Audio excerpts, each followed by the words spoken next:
1887년 세상은 얼어붙은 죽음의 땅이 되었습니다. 문명은 무너졌지만 피라민들은 뉴런던에 발전기를 건설하여 추위로부터 생존하는 데 성공했죠. 하지만 30년 후 뉴런던의 대장이 죽고 발전기가 멈추면서 인류는 또 다른 위기를 맞이하게 되었습니다. 안녕하세요, 게임즈입니다. 저는 전임 대장의 유언에 따라 뉴런던의 임시위원장이 되었습니다. 먼저 뉴런던 내에 석탄이 고갈되어 발전기는 완전히 멈춘 상태였습니다. 하지만 아직 희망은 있었습니다.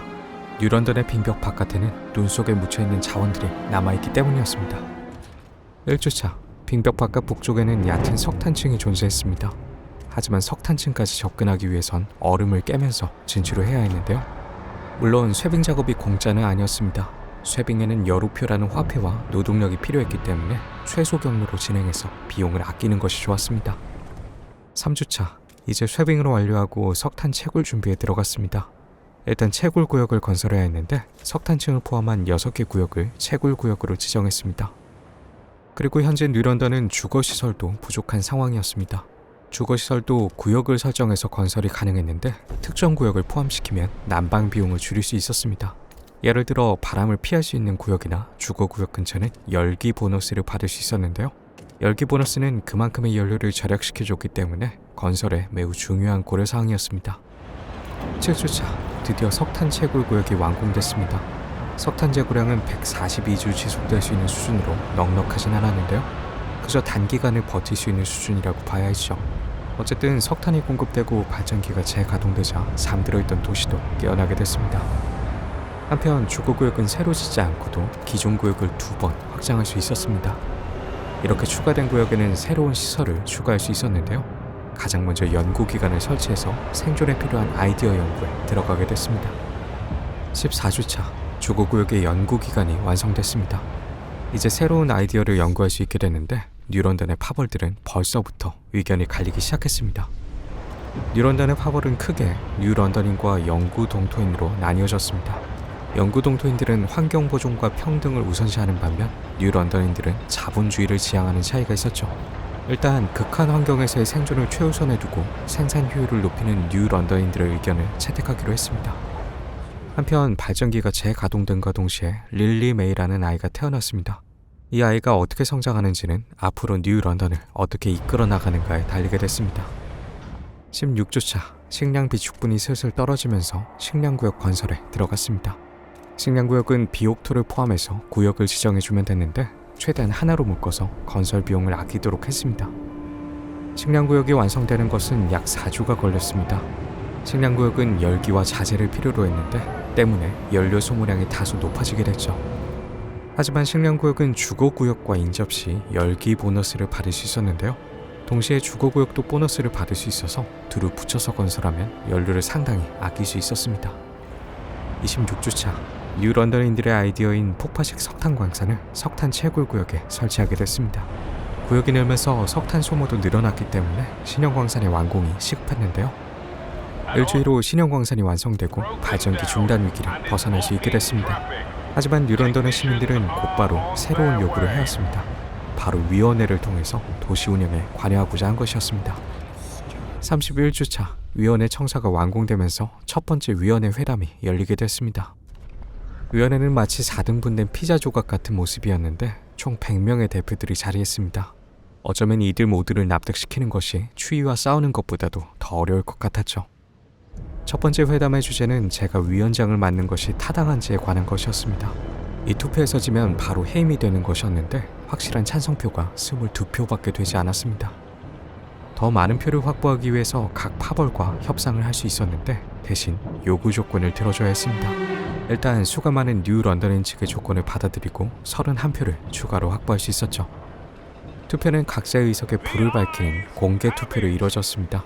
그리고 다행히 투표에서 65표를 획득하면서 직책을 유지할 수 있게 됐습니다. 34주차, 이제 도시 외곽에 버려진 기지를 확보해서 외부 세계를 개척할 준비에 들어갔습니다.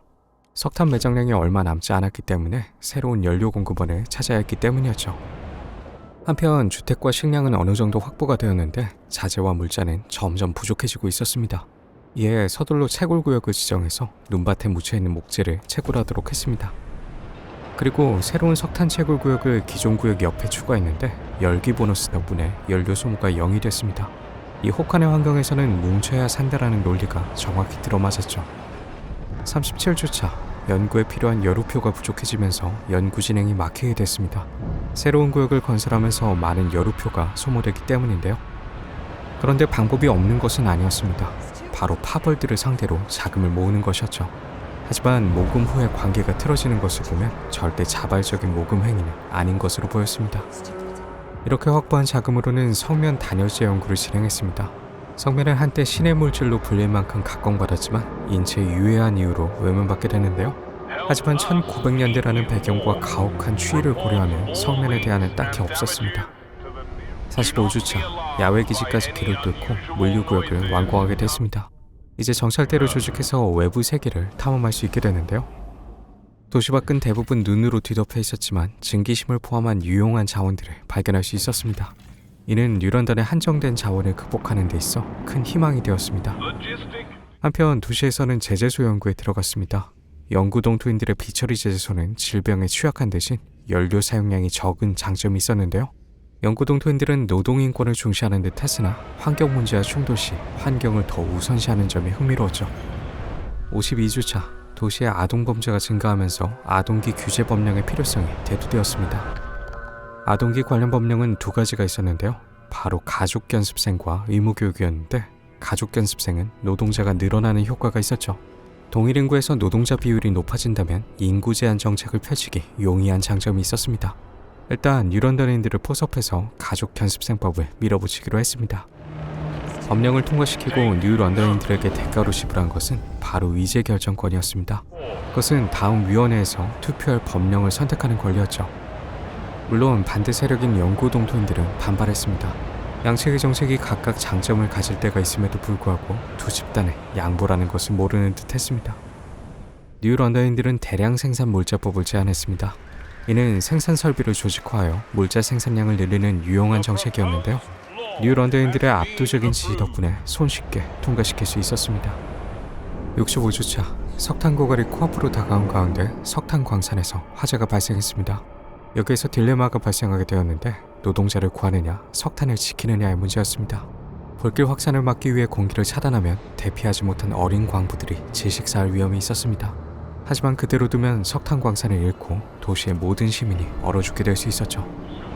결국은 공기를 차단해 불길 확산을 막는 선택을 했습니다.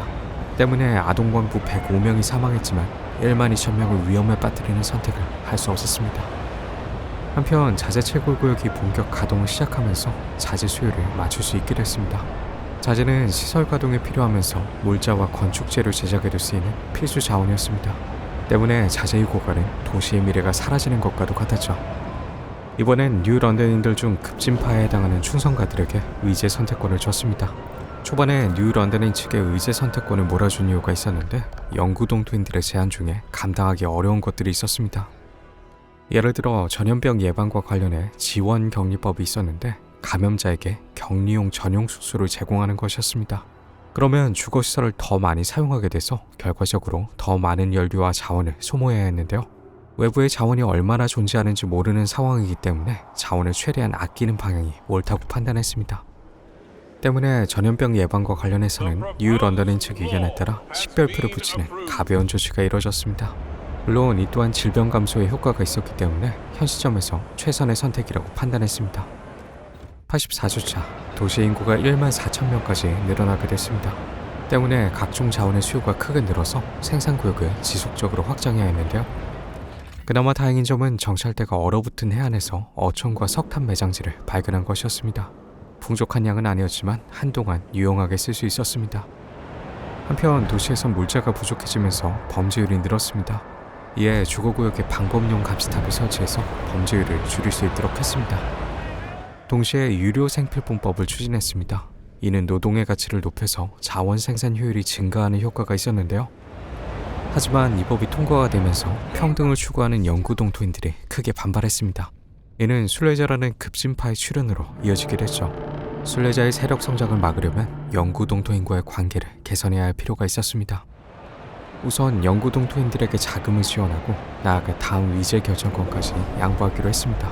부디 생존에 제약을 걸지 않는 법령을 제안하길 바라야죠. 다행스럽게도 영구동토인들은 탐험에 도움이 되는 탐험 지원법을 이제로 올렸습니다. 이는 다른 부작용이 없이 탐험 시간만을 단축시켜줘서 도움이 될 수밖에 없는 법령이었습니다. 127주차, 물자 부족으로 인한 범죄를 대폭 감소시키는 데 성공했습니다. 다만 물자 부족 자체를 해결한 것이 아닌 주거구역의 감시탑을 늘린 결과였는데요. 덕분에 물자 판매 수입이 줄어드는 것을 감수하고 물자 생산을 잠시 배제해도 좋은 상황이 됐습니다. 한편 16,000명으로 증가한 인구를 감당하기 위해 주거구역을 지속적으로 확장해야 했습니다. 먹고 사는 문제가 해결되니까 인구 증가가 빨라졌고 조만간 대책 마련이 필요해졌습니다. 133주차, 정찰대로부터 희소식이 전해졌습니다. 바로 남판 드레드노트 인근에서 석유를 대량으로 발견한 것이었습니다. 물론 곧바로 석유를 퍼올릴 수는 없었습니다. 먼저 뉴런던과 길을 잇고 이주민들을 파견하여 이 지역의 개척을 진행해야 했습니다. 한편 뉴런던에서는 성과급 제도 도입이 뜨거운 이슈가 됐습니다. 평등지향의 영구동토인들은 반대했지만 뉴런던인들과의 협상으로 강행을 한 상황이었는데요.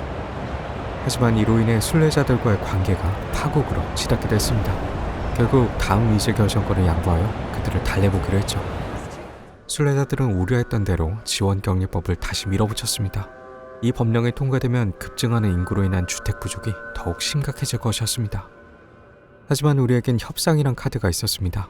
생폐기물 온실 연구를 대가로 영구동토인들을 설득한 결과 확실한 반대표 50표를 확보하는 데 성공했습니다. 174주차, 석유의 발견으로 자재 채굴을 기계식 제재소로 전환해서 자재 생산량을 늘렸습니다.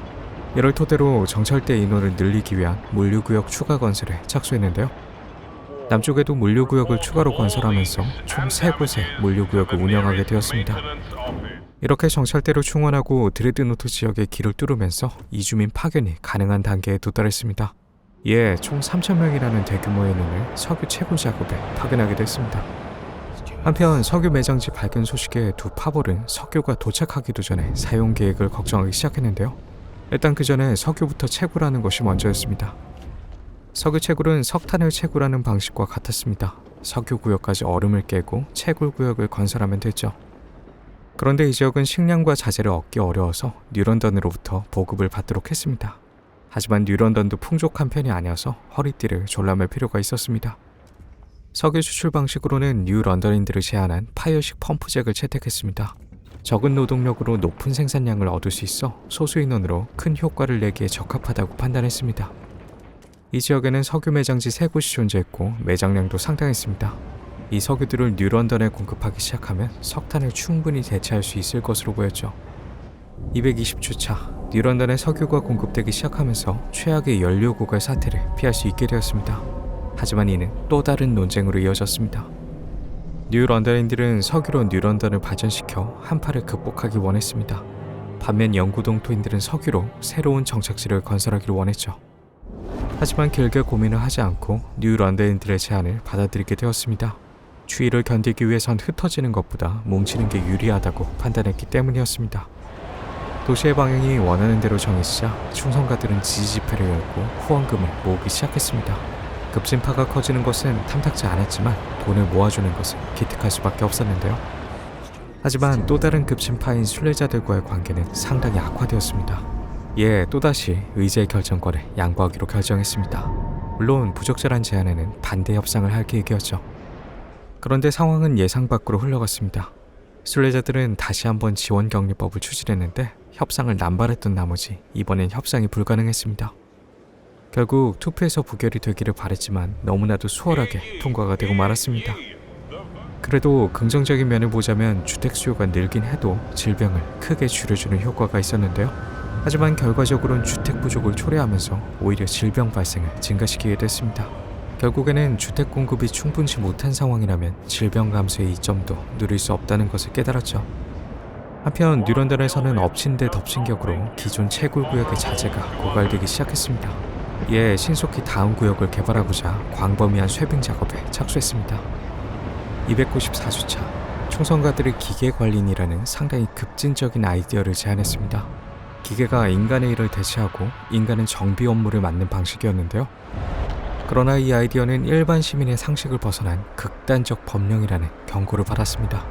하지만 이미 AI의 시대에 살고 있는 우리는 기계가 인력을 대체하는 것에 큰 거부감은 없었죠.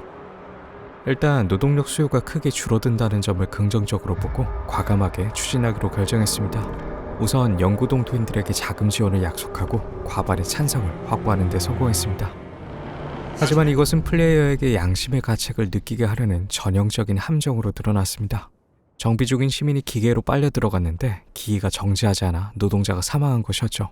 이것이 극단적 법령이라 불린 이유는 효율을 높이고자 안전장치마저 제거했다는 설정 때문이었습니다.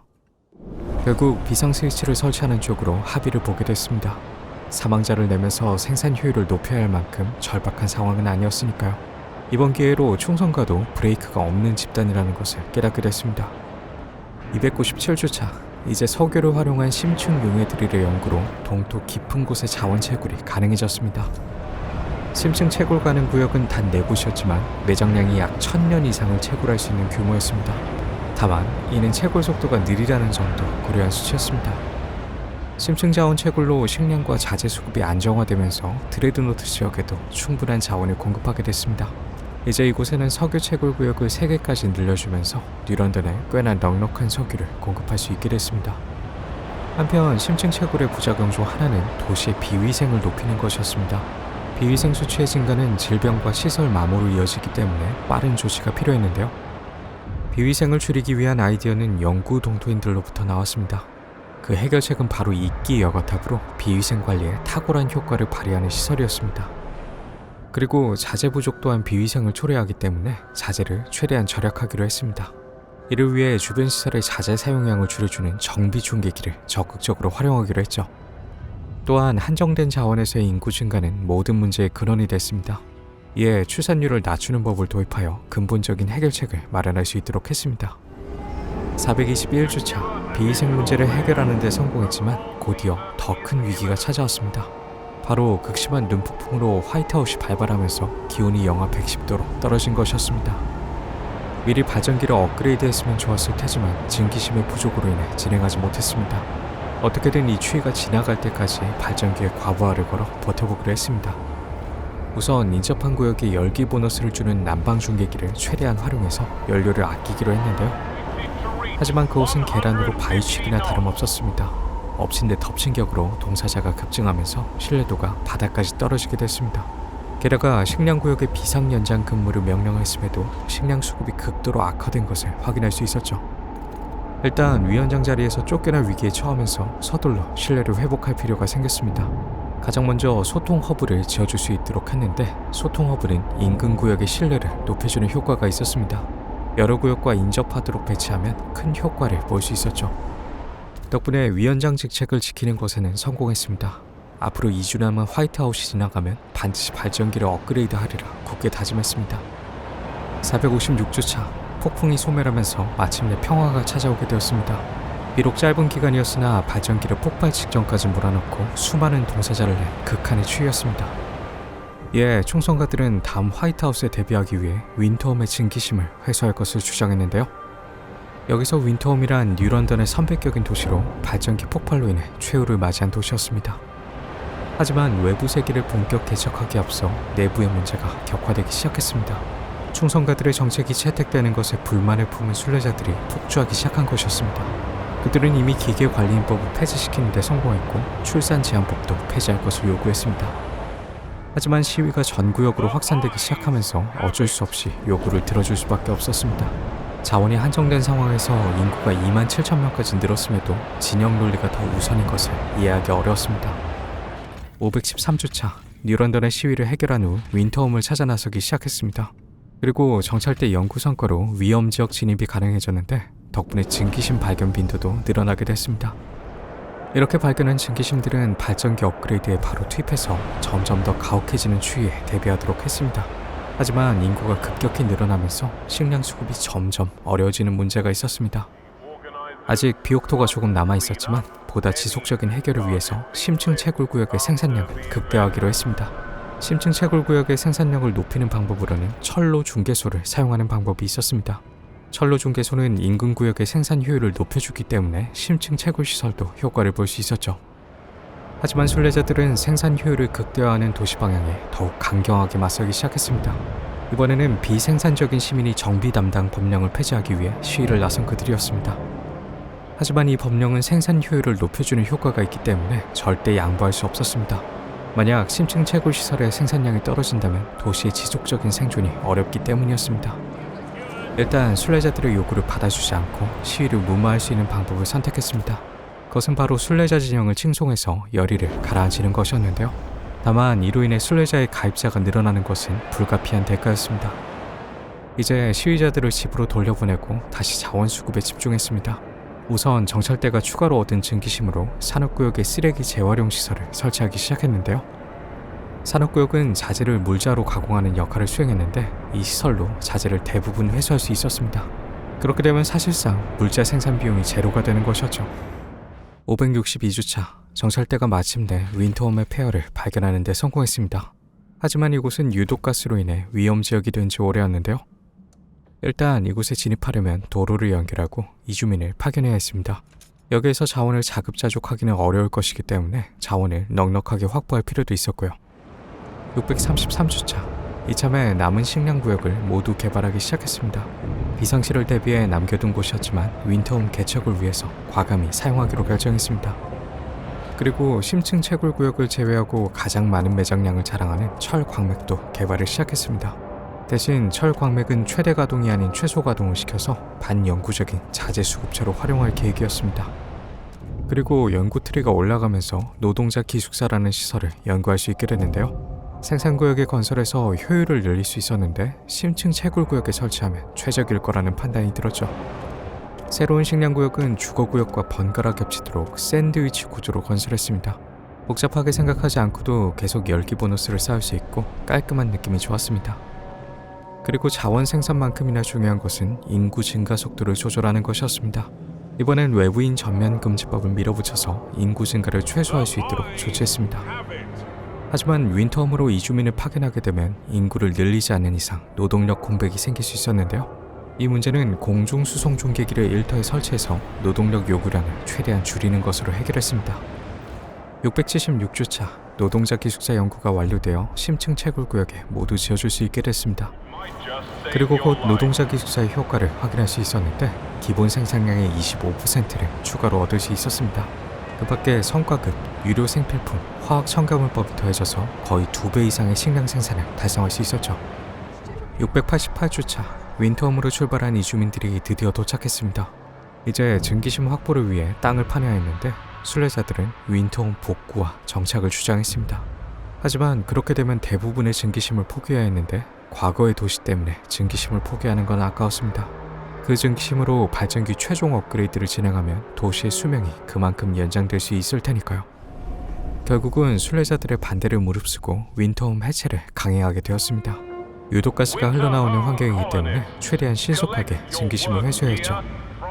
다행히 북쪽에는 유독가스가 미치지 않는 구역이 존재했습니다. 이곳에 이주민들이 머무르고 추위를 피할 수 있도록 주거구역을 몰아서 짓도록 했습니다. 그리고 쇠빙을 진행해야 했는데 급속 쇠빙과 안전한 쇠빙이 있었습니다. 일단 먼저 안전한 쇠빙으로 접근하고 촉박할 때 급속 쇠빙을 진행하도록 했습니다. 하지만 순례자들은 여전히 윈터홈의 미련을 버리지 못하고 파괴 공작을 펼치기 시작했습니다. 그들의 새로운 정착지에 대한 집착을 이해할 수 없었지만 그 와중에 범죄자들로 인체 실험을 하자는 충성가들도 정상은 아니었습니다. 결국 윈터홈의 질서 유지를 위해 주거구역에 감시탑을 설치하게 됐습니다. 그 자리는 병원이나 난방시설을 지을 수 있는 자리였기에 조금은 아까웠습니다.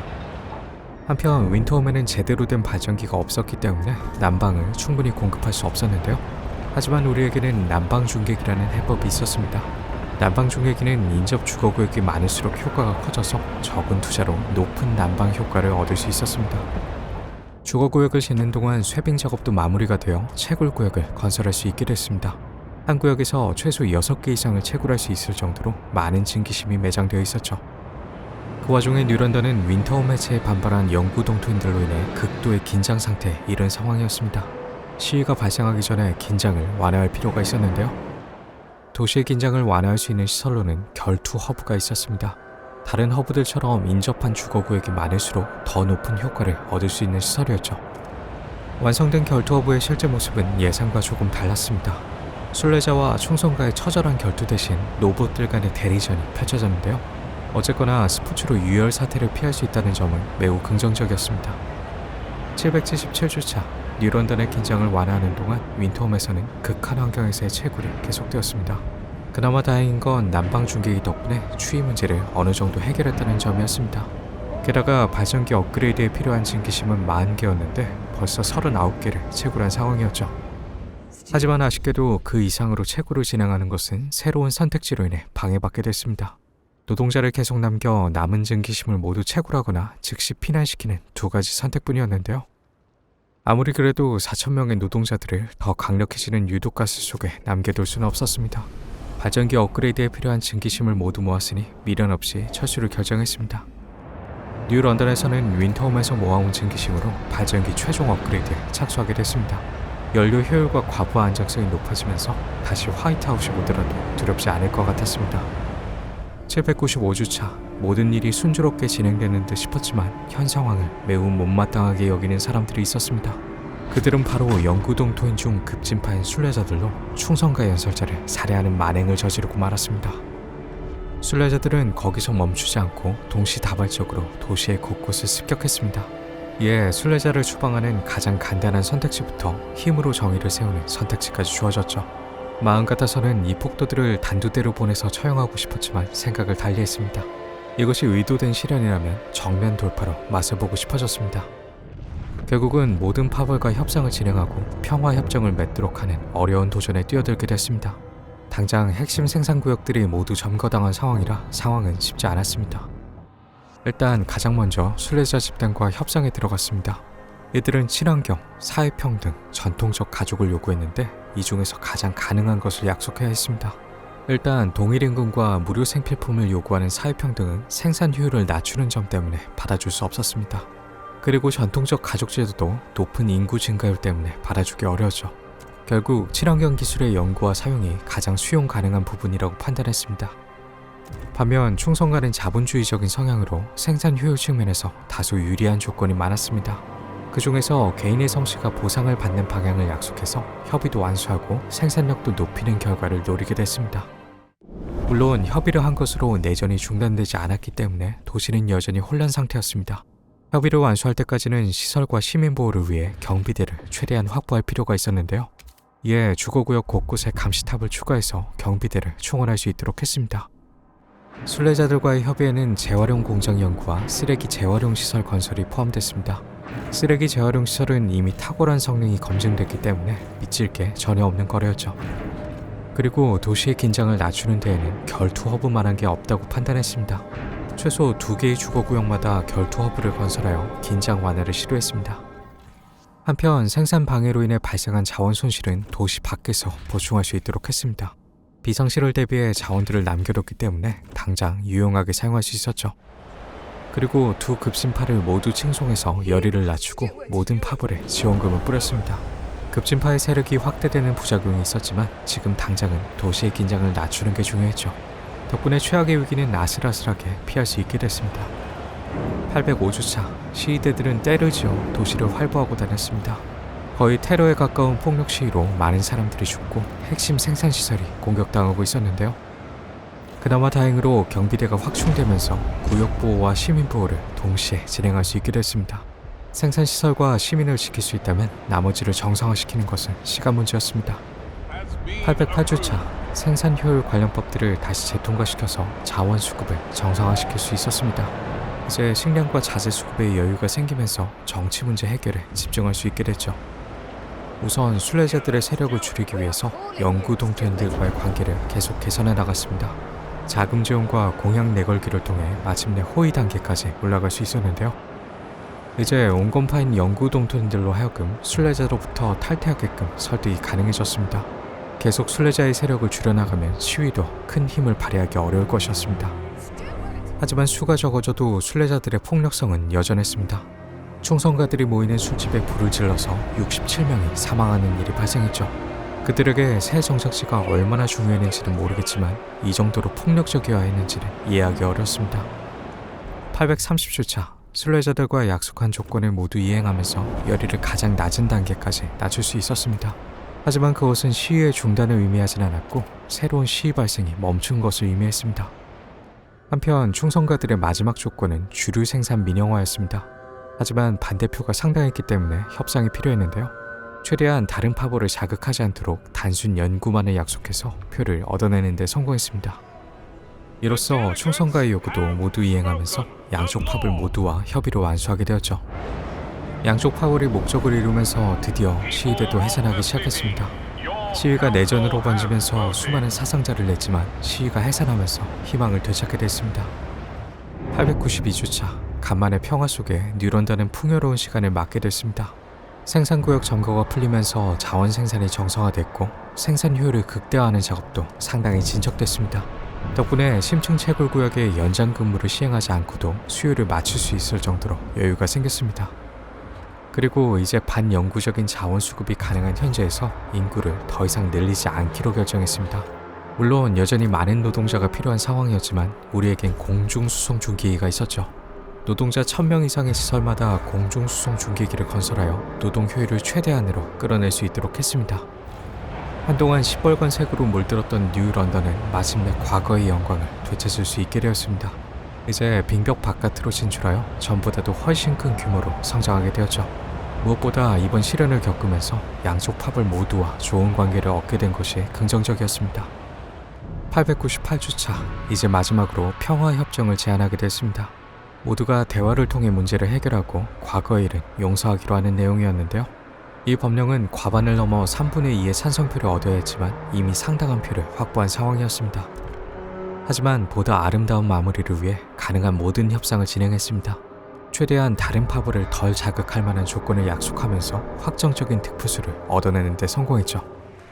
그리고 마침내 83표를 얻으며 평화협정법이 통과가 됐습니다. 물론 이게 영구적인 평화를 의미하는 것은 아니겠지만 더 이상 윈터홈 때문에 싸움이 일어나지는 않게 됐습니다. 무려 827명의 사망자를 낸 내전이 끝나고 키스와 포옹을 나누는 커플들이 보였습니다. 이에 위원장은 늘 마시던 락스 한 잔을 주문해야 했죠. 이렇게 약 17년간의 여정 끝에 도시는 생존에 성공했습니다. 심층 자원과 석유의 매장량을 고려하면 수십 년은 무리 없이 버틸 수 있을 거라고 생각합니다. 물론 생존이라는 큰 목표 아래 서로의 신념을 양보한다는 조건이 전제되어야겠죠. 한편 발전기가 가동을 시작할 때 태어났던 릴리 메이라는 아이를 기억하실 텐데요. 릴리 메이는 다행히 내전 때 죽지 않고 살아남아서 14살의 부모로 성장했습니다. 하지만 안타깝게도 내전 당시 어머니가 사망하고 말았습니다. 윈터 문제로 내전이 발생하는 것을 미리 알고 충분한 경비대를 확보했다면 이야기가 달라졌겠죠. 릴리 메이의 더 나은 운명은 여러분에게 맡기도록 하겠습니다. 오늘 영상은 여기까지고요. 그럼 다음 영상으로 다시 찾아뵙도록 할게요.